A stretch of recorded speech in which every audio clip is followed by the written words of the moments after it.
Енді осы Қажымқан жиеніме жалғастырып, қазақтың ұлы ақыны Абай Құнанбаев туралы айтқым келеді. Қажымқан 55 жас өмір сүрсе, ақын Абай 59 жас өмір сүрген екен. Ол да қыршын кеткен екен. 1845 жылғы дүнияға келіп, 1904 жылы дүниеден өткен. Өзі өлгенменен оның арттағы қалған бүткіл жақсылығы, өзінің өлеңдері, халықтың сыйлағаны ұлы ақын екенін дәріптеп, керемет биыл жазда 180 қазақтың үйін тігіп 180 жылдығын шығарып салды. Өте жақсы өтті. Енді бүгінгі менің жалғастыратын әңгімем, құрметті көрермендер, Абай Құнанбаевтың өлеңдері туралы айтамын. Бірінші, әуелде бір суық мұз бар, ақыл зерек. Әуелде бір суық мұз бар, ақыл зерек, жылытқан тұла бойды ыстық жүрек, тоқтаулық талапты шыдамдықтың, бұл қайраттан шыдағады білсең керек. Ақыл, қайрат, жүректі бірдей ұста, сонда толық боласың елден бөлек. Жеке-жеке біреуді жаратпайды, жолда жоқ жарым есте жақсы демек. Ақылда, ашуда жоқ, күлкіде жоқ, туылап қайнап бір жүрек қылар өлек. Біреуінің күні жоқ, біреуінсіз, ғылым сол үшеуінің жөні бөлек. Яғни Абай аталарымыз ғылымға көп мән берген. Соның әрі қарай екінші айтатын өлеңім, өлең сөздің патшасы сөз сарасы. Өлең сөздің патшасы сөз сарасы, қиыннан қиыстырар ер данасы, тілге жеңіл, жүрекке жылы тиіп, теп-тегіс жұмыр келсін айналасы.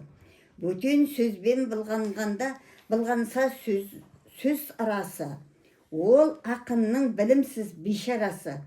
Айтушы мен тыңдаушы көбі надан, бұл жұрттың сөз танымас бір парасы. Өлеңге әркімнің ақ бар таласы, сонда да солардың бар тыңдамасы. Іші алтын, сырты күміс, сөз жақсын қазақтың кездірер қай баласы.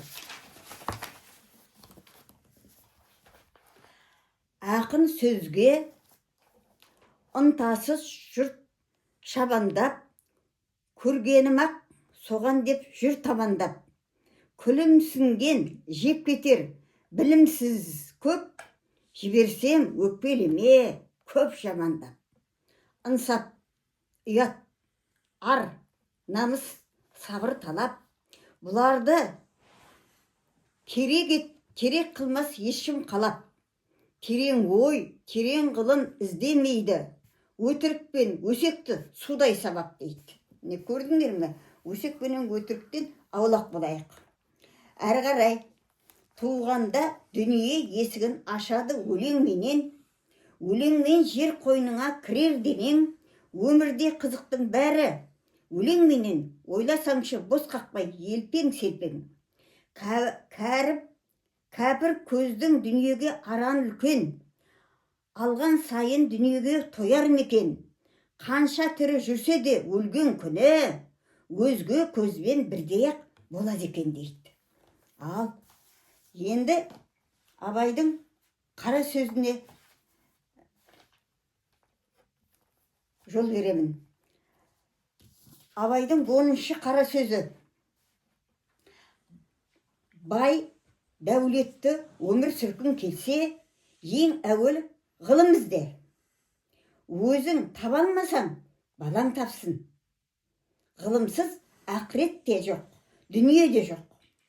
Білімді болсаң, алар асуың биік болады. Ешқашан мақтанба. Ең алдымен тәрбиені өзіңнен баста. Білімді бол, еңбек қыл. Мақтаншақ болма дейді.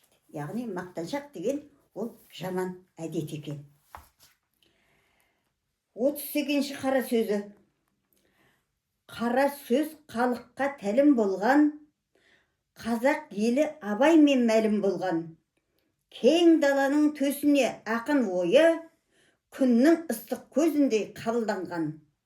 Өтірікке жаладан таза сөздер, зұлымдыққа қулыққа таза жаза сөздер, найзағайдай жарқылдап жалындаған.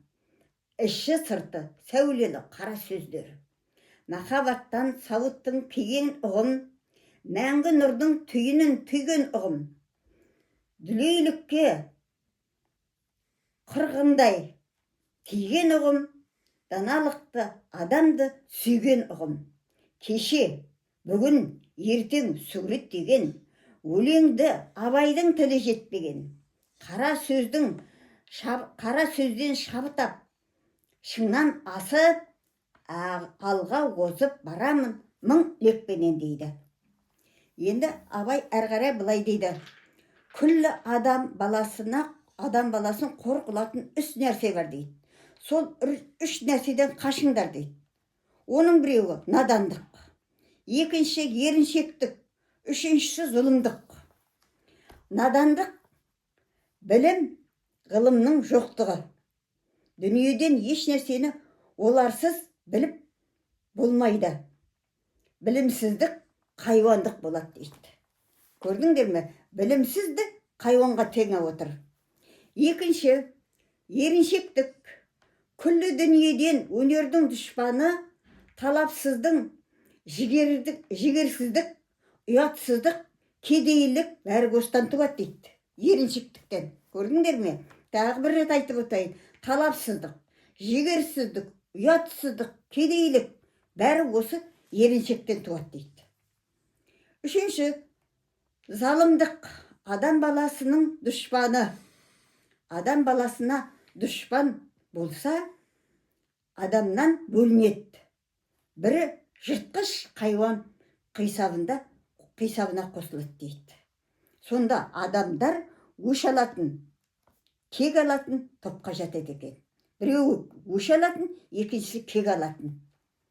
Өлім өмірдегі ең үлкен қайғы емес дейді. Көрдіңдер ме?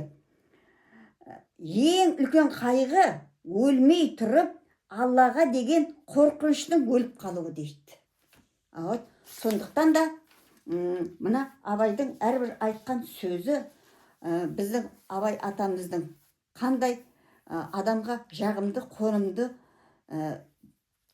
айтылған сөз.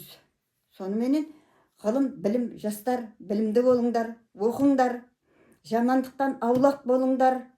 Енді біздер кезінде, біздің уақытымызда орысша оқымаса болмайтын бол. Қазір қазақ деп жатырмыз. Сол қазағымызды гүрлетсін, соны көркейтсін. Соны көркейтетін кім? Сендер жастар, балдар. Менің екі немерем қазір Астанада орысша оқыды. Мен қорқып едім орысша оқығанда. Ертең барғасын қазақша, қазақ тілін қалай оқиды деп. Бір күні айтып берді, үлкен немеремнің аты Жандәулет. Өзімнің қойнымда шалым екеуміздің Айтымарым мен Жандәулетім 10 жыл біздің бауырымызда болды. Атасы садикка апарды, күреске апарды. Әйтеуір керемет. Қазір атасы ода озып кетті. Өмірлік ешкім жоқ қой. Міне сонда бір күні әже ертең қазақ тілден мен сочинение жазуым керек деп сөйдеді. Енді түсінесің бе деді, түсінем деп сөйдеді. Содан мен балдарды бірінші рет жасы келген жоқ, жалғыз тастауға квартирге болмайды деп, мен қастарында болдым 7 ай. Кішкентай қуанышым, кішкентай ол садикке берді, әкесі мен шешесі. Екеуі жұмыста, үшеуі қалды. Содан керемет жаңа сочинениені мен жазып бердім. Ал енді мынаны оқы, ертең барғасын айтасың деп. Сол мұғалім оқып, Жандәулет, мынаны өзің жаздың ба депті. Әрине, әжем жәрдем берді депті. Ай, молодец, әжеңе де өзіңе де деп, жаңа Жандәулетке 5 қойыпты. Содан қасындағы балдардың бәрі қазақшаға судай, орысша оқыған, орысша сөйлейтін балам қазір чисті қазақша сөйлейді. Аллаға шүкір, оқуын 5-ке бітірді, қызыл дипломды алды. Қазір жұмысында сыйлы, қадірлі. Ал Айтымарым, ол атасы айтатын ес, Айтымарым ау, мен көп ауырам ғой, сен доғдыр болшайшы деп. Сол атасының арманын орындап, доғдырлы оқуға түсті. Ол да 4-пен 5-ке аяқтап, қазір жұмысқа кіріп, о да екеуі де азамат, кәдімгі өзінің бойы бар, өздерінің ақылы бар, өздерінің тәжірибесі бар, кәдімгі енді қазірде өздеріне әке шешесі үй алып берді, Аллаға шүкір. Керемет бір ауыл, бір ұйым, екеуі тату, қарындасы мен інісі, ағасы. Аллаға шүкірде отырған жағдайым бар. Енді Абайдың лирикалық өлеңдері бар. Көзімнің қарасы, айттым сәлем қаламқас. Біздер жас кезде бұны айтатын едік, керемет қылып. Тойға, неге домалаққа барғанда, әрине бізде жас болдық қой, керемет айтатын едік. Енді дұрыс айтпасам кешірерсіңдер, көзімнің қарасын айтып берейін. Өлең әңгіменің соңында. Домбыра бұтыр.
Ал, құрметті көрермендерім, осыменен әжеңнің әңгімесі бітті.